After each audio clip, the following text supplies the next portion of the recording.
Thank you so much for staying tuned. If you just joined us, this is TMI ITV Network. We want to take a look at the supplementary polls, the readiness of political parties. With me here in the studio to talk about this, I have a clergyman, a political analyst, public affairs commentator. He calls himself the War Bishop. Join me to welcome Bishop Austin Igbasa. Bishop, welcome to TMI. Thank you for having me. Good morning, Vikas. Right. So very close to him, he is an elder statesman. Yes, a political analyst, public affairs commentator. Join me to welcome Odigye Wadiai. Welcome to TMI. Good morning, all. All right. He was one time a House member, a legal practitioner, a political analyst. Join me, welcome Honorable Friday Osakponwa Ogiraki. Welcome to TMI. Thank you for having me. Good morning, viewers. Okay, and of course, my co-uncle, friend, colleague Kadri is also standing by to ask some questions. Okay, so let's put the show on the road. I want to start off with you, Barrister. The election is like 3 days to go. Let's say 4 days to go, depends on your calculation. We're talking about this. They are saying that the pulse is too low. That people may not come out in mass the way they came out in previous election. What did you say about that? Very well. Those who are saying that are quite correct because people cannot spend all their lifetime engaging in elections. That ought to be a one-off activity or exercise. For so many Nigerians, the elections are far gone. They have been done. They are concluded. So when you start telling them about runoff, rerun, supplementary election, it sounds strange to them because a date was fixed over 2 or 3 years ago about the fact that you are talking about regularity of elections. And we all had that 25 February and the other one that happened early in March. So after that time, the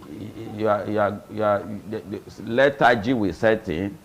People are bound to lose confidence and all that, or to believe that whatever it is that is still oncoming, we are not within the contemplation of the electorate and the entire planning for the said election. And beyond that, you know, the election, the way it went, you find, you know, the manifestation of the disaffection, the lack of confidence, the disappointment, as you will have it now, in the numbers, the deluge of electoral and election petitions now before tribunals. Because if people were really satisfied with the outcome, you will have those complaints ready before the tribunal, as the case may be. So all of that would have set in to dampen the enthusiasm and the interest of the people. Okay, Honorable Odigye, you heard his views and opinions. He talked about the timing, duration, the shifting of the election from 18 to 25, and right now we are here, supplementary election. So, I mean, he said, you know, the zest, the pulse will be doused, so to speak. Does it not mean that this may not be the true reflection of the populace? Well, what he said is not far from the truth. There's going to be voters apathy. What happened in the 2 general elections, the presidential and the governorship elections, coming up with supplementary election is like a joke. And many people, they don't have confidence in the electoral process anymore. Because it is believed that the government in power and INEC work hand in hand. They work together. Well, these are just allegations that cannot be proven. Please, let's be careful on national TV. It might be an allegation. And I also understand that for the fear that NBC might sanction ITV. No, we are talking about the facts right now. There are empirical evidence of what transpired. And take a Tuesday, for example, where it was stated that no movement during the voting period. We heard that some hoodlums in the company of police officers were parading the streets of Benin City, snatching ballot boxes, destroying voters, voting papers. Well, these are allegations because you used the word we heard. You're not sure of that. So there were eyewitnesses That told you because you were not there. So let's not take that. Let us be realistic. Yeah. The time has come. The people came out en masse and voted. February and March election. And the results were doctored. People were not happy. And some people used their own fiat to cancel or delay announcement of the results. Where the polling officer is supposed to declare a result or void a result, at the collation centers, the returning officers were now voting and cancelling results, which was not supposed to be so. We'll come to that. At the end of the day, how do you now expect somebody that went out on February 25th or May 18th to vote with that enthusiasm, and at the end of the day, your vote did not count? I'll come to you. Go back. They have already made up their mind. I will come back to you. One-way street. I will come back to you. You just hold on. I'll come back to you. March 18th. Because it's like you're drawing experience from the past elections, but still will delve more into that. Bishop, we have various political parties coming out to participate in this election. Though it's a supplementary election, it's taking place nationwide. How do you think the political parties will get involved in this? Talking about the readiness of these political parties. Like looking at the election that we have had, I've not seen political parties that are doing major campaign. That is for this supplementary election.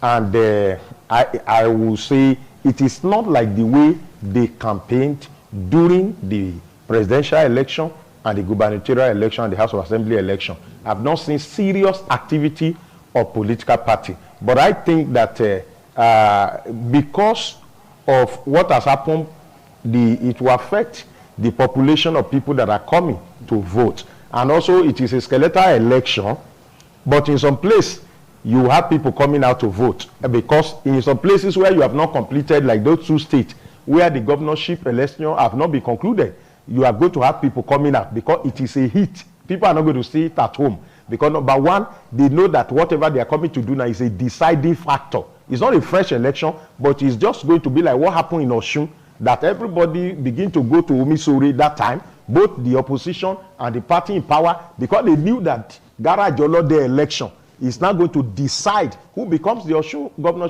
governor then. So, but for what has happened behind in the process of the election, to me, I know that one major thing about the election that passed is that so many Nigerians have already declared the result in their hearts before the election. And you remember I've said it in this fora, in this same program. Many people have decided the election in their hearts. Like in our church, now I have people that when you are preaching, they will be mentioning a particular candidate name, even when we are in church. And I did my investigation. I saw that most of those youth who were shouting, I asked them, where's your voters card? They didn't have.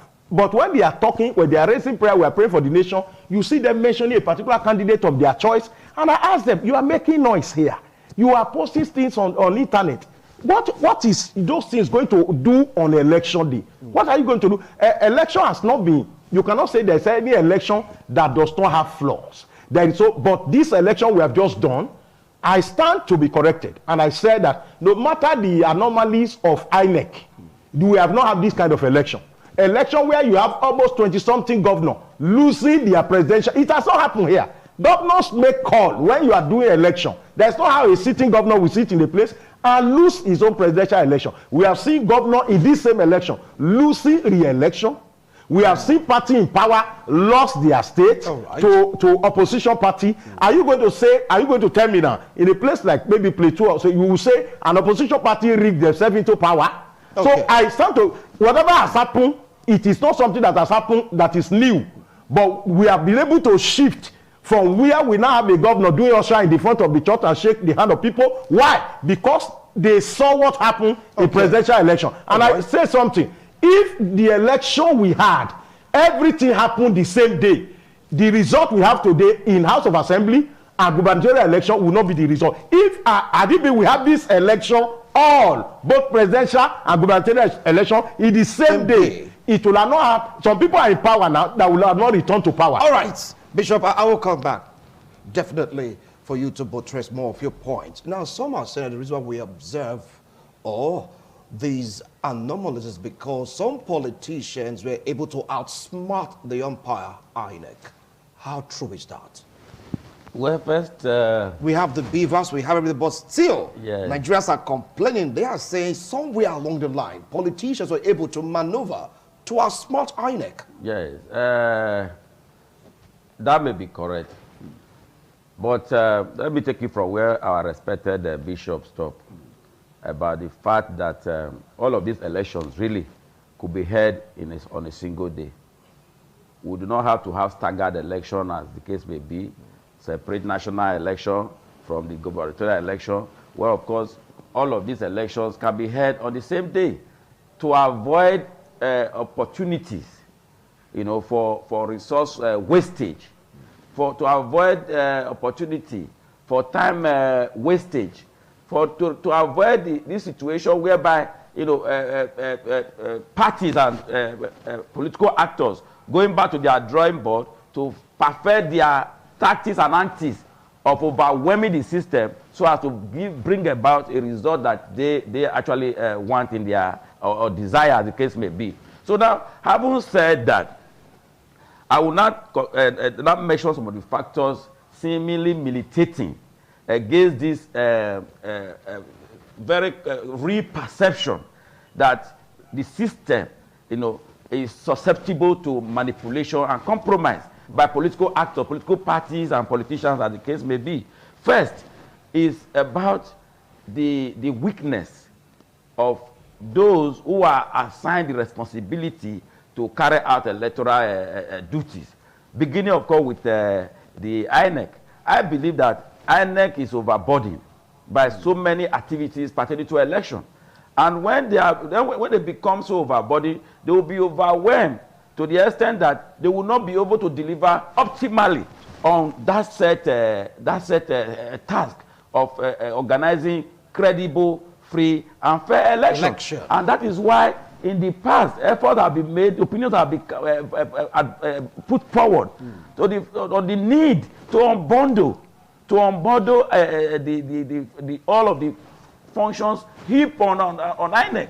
Now INEC came out with a gargantuan budget for this election, over 300 billion, if I'm not mistaken. And at the end of the day, what the outcome is less than deserving. Okay. It's less than deserving. Okay. So we need to now talk about how to unbundle INEC. INEC really, if you ask me, should not be the body in charge of electoral the voter registration. Okay, yeah. But that assignment should be given to a statistical institution or parastatal that will gather those that are eligible to vote. That will be like the National Population Commission, as a matter of fact, should be in charge of registration of voters. So that when the elections are here, they will just produce the register for the INEC to use. All right. There are so many other aspects to it. Okay. Well, right now INEC is in charge of what you're talking about, but brilliant suggestion all the same. Now talking about the manipulation, talking about outsmarting, also talking about the ultimate, reactions of Nigerians towards the elections. Still the same question I threw at Barrister Friday Ogirahi, outsmarting the umpire. I don't think any governor or candidate outsmarted INEC. They worked together.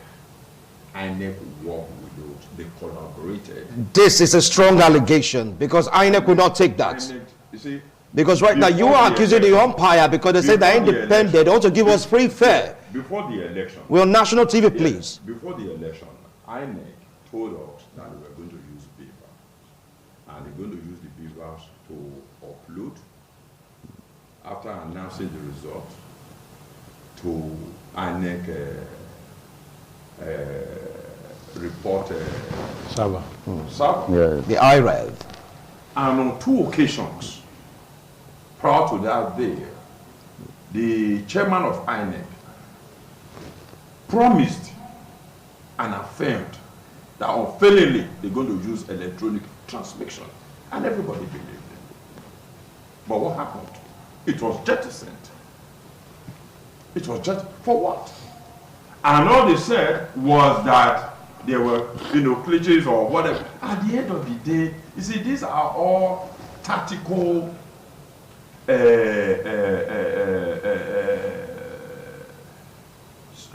approach that they used. So for you now to say somebody outsmarted them, no. Then there were some instances where, say, for example, Igor. They said Igor in some of the units, they were inconclusive. And you are saying there's going to be a supplementary election on Saturday. And at the same time, people are in court. And their prayer is for them to declare them the winner. So if such a person decides on Saturday to participate, automatically is voiding what INEC alleged that what transpired on that in that polling booth is inconclusive. So these are situations whereby some governors directed INEC not to announce results. Anyway, INEC don't take directive from governors. And it wasn't governors. They don't take INEC. They worked. They don't. Hold on now. If they work together, being a win-win for the present administration, we all know that. So you are alluding that they work together. That is totally out of it. I'll come back to you. Hold on. I will come back to you, please. I'll come back to you. Some are saying that this supplementary election in some states is going to be, in quote right now, a do or die affair because it's like winner taking it all, and that may lead to turbulence. What's your take on this, Bishop? Like what I said earlier, that what we have the election in where you are having a very, very important position like governor and maybe senator or House of Rep, and looking at the situation we are in, you cannot just say it's going to just be people are going to sit at home. People are not going to sit at home because this supplementary election that is determining the future, the involvement and the investment of some persons, it will be in that direction. And that is why we need to speak to people from that end. Okay, somebody who's a sitting governor who wants to come the second time and maybe is having the kind of issue that happened in Kano, where we have a close range of Ganduje and the other guy then from PDP. And you saw that if that election was not rendered inconclusive, that young man would have beat, everybody knew that he won the election. But because they saw... Well, you are just assuming now. No, I'm not doing assumption. You are assuming, right, because we'll be given the results already. They've announced the results already, so let's not assume. I'm not talking of this one now. I'm not talking of... Ganduje did not contest. I'm just telling you the previous 2019 election. All right. That same person was the one that contested from another party. Now he has won the candidate of a sitting governor. That was what repeated at the other time. Just like what happened in Osun. Now, what I'm saying is that as far as this election is concerned, it's not going to be somebody wants to come back now. Maybe giving an example of Adamawa State, you are going to see the infantry is going to fold his hand and allow somebody to come from back door and come and take him out of the place. So in those areas, you are going to have some heat because it is a deciding factor. People make mistake and they learn from their mistake, or also see other people make mistake. It's like what we have before here. Now, people have won election, maybe in House of Assembly here, and they are going to do swearing in. You want to tell me that anybody who is a honorable elect now, in this state now, will not travel to his village until swearing in, because of what? The experience they had the other time, they won't want to repeat it. Are you get what I'm saying now? Many of them will hire their house not far from Ring Road, so that whatever you want to do there, they are not going to be left out of the system. And if any opportunity comes that they do midnight swearing in, you will see some persons will be available in the morning for morning devotion to be sworn in. Why? Because they have seen what happened at the other episode. This is soap opera episode. You know, it is not about service. It is about personal interest. If it is about service, you won't see a politician going extra mile. We saw people, governors who ignored the electorate before, but after the presidential election, that's why I advocated that those elections, we can do it the same day and save ourselves resources, and save ourselves time, and save ourselves stress. And even I'm an advocate of after these beavers.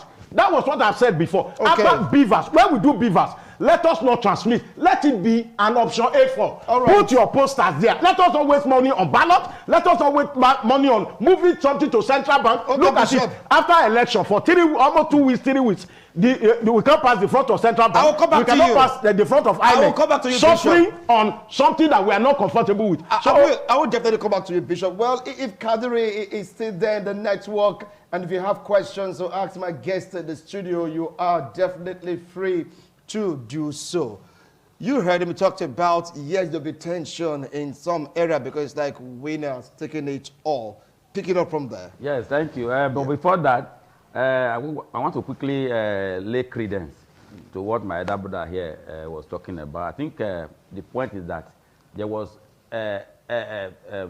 manifest collusion, between state actors and perhaps the independent electoral. But you don't have proof of this. No, look at it. Because some are saying that if there was collusion, there would have been a one-way ticket for the ruling party. In Abia State, it is now in the public record that the returning officer, a certain professor Oti, made a public pronouncement to the fact that she resisted inducement, she resisted attempt to pressure her into declaring results other than what the people,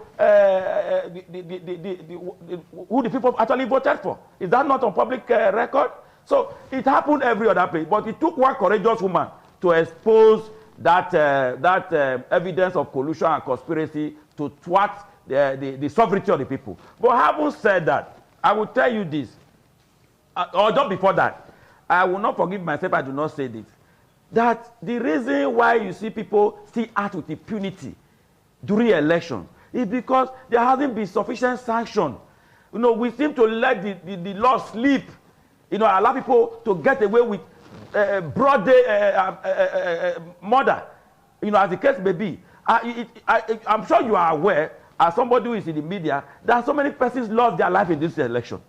Are we also aware that there has been a corresponding effort by the security agencies to fish out those who committed those acts of felony and criminalities, just as because people want to exercise their civic duties, they have their lives snuffed. Some of them suffered permanent injuries as a result of this election. That shouldn't be. We should have a system.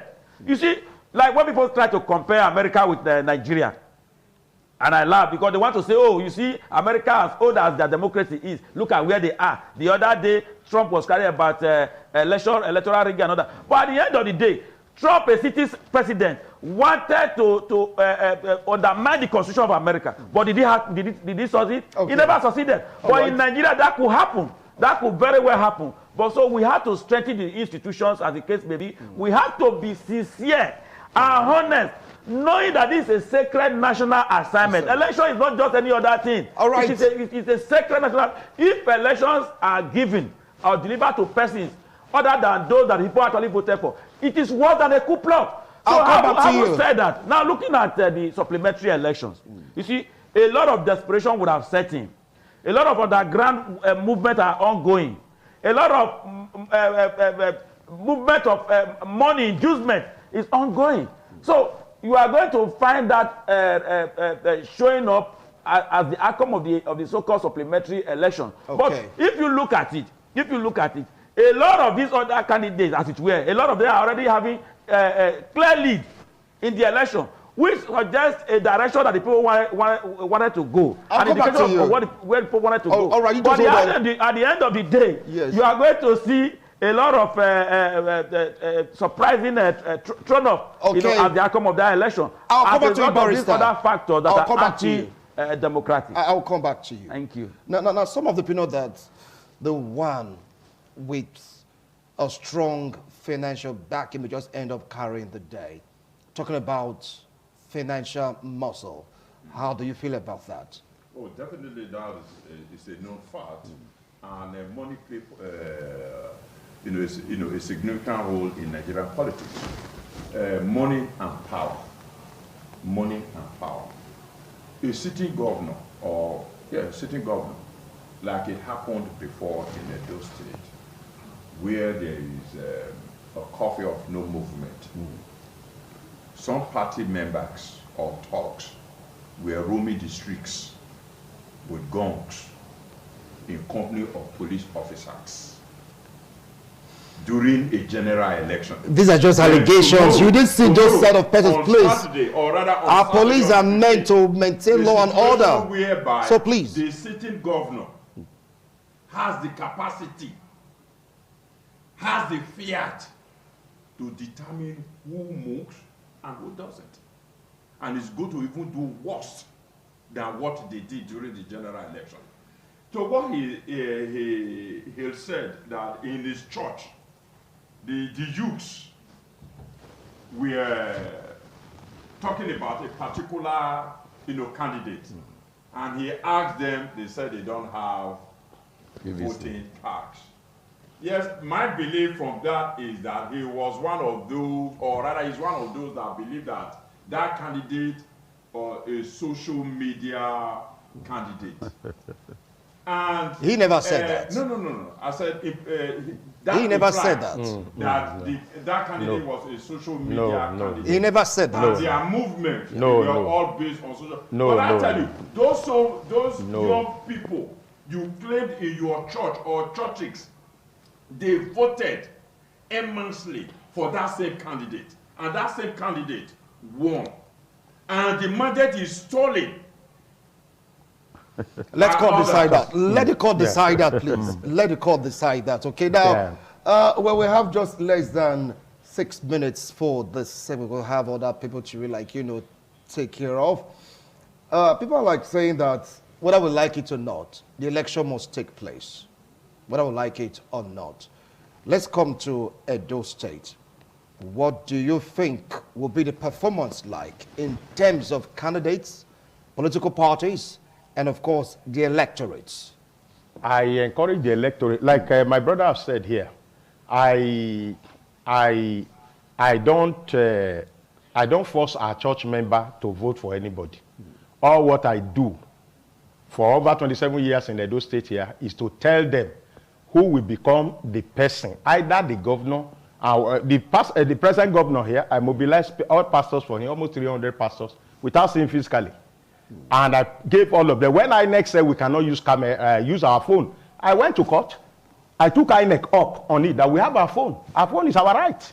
So, and I told them, I said, you can vote for anybody, but this is the person God told me, and I mobilized people for it. Even though if I'm regretting it today, that's an issue of another day. It's not to be discussed here. But like, I move everybody, sponsor them, I tell them this is the direction we want to go. And what is my driving force is that Edo does not need a political godfather.